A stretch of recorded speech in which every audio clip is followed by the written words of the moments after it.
Halos 2 buong araw na ang nakakalipas matapos ang naging performance ng SB19 sa prestihiyosong Asia Artist Awards na ginanap Disyembre 7 sa National Stadium ng Kaohsiung, Taiwan at umani ng papuri hindi lamang sa mga 18 kundi ng mga K-pop fans at ng Taiwanese media dahil ng kanilang incredible na performance at stamina. Hanggang ngayong Martes ay patuloy pa rin ang buhos sa social media ng mga feedbacks ng mga 18 patungkol sa hindi nila mga malilimutang parte ng medley performance ng P-Pop Kings sa mga awiting tulad ng Dam, Dongka, Eton Ball at Crimson na may kasama pang dance break. Pero kung gaano kasugid ang mga 18 at mga overseas Filipino workers sa paghahain ng kanilang suporta para sa itinuturing na bandera ngayon ng ating bansa na kayang makipagsabayan sa mga batikang K-pop stars.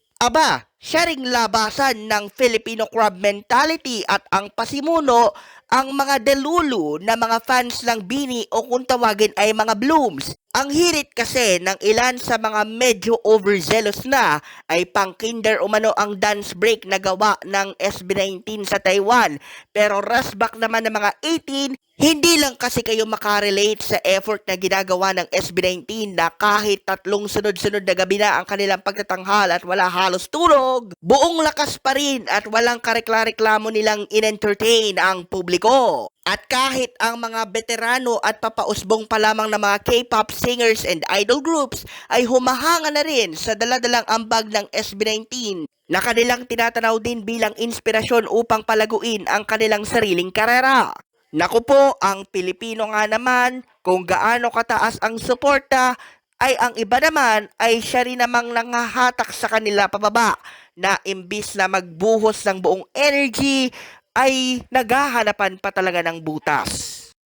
Tila kontrapelo ng tubig at langis ang 18 at Blooms na dating tiningnan ng ilang observers ng Philippine Pop bilang potensyal sanang alyansa noong kasagsagan ng Pinoy Big Brother Community taong 2022 kung saan nag-collab pa ang SB19 at BINI para sa theme song ng reality show na Kabataang Pinoy.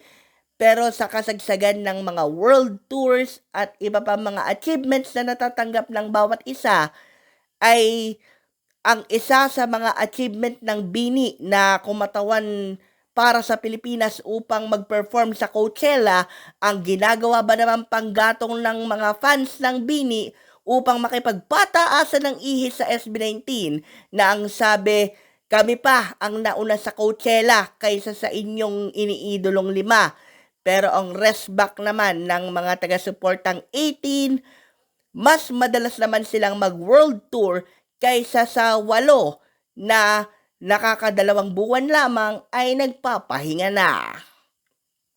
Ewan ko na lamang sa pagtanaw natin bilang tagapamahayag kung may chance pa ba na magkaayos ang dalawang are.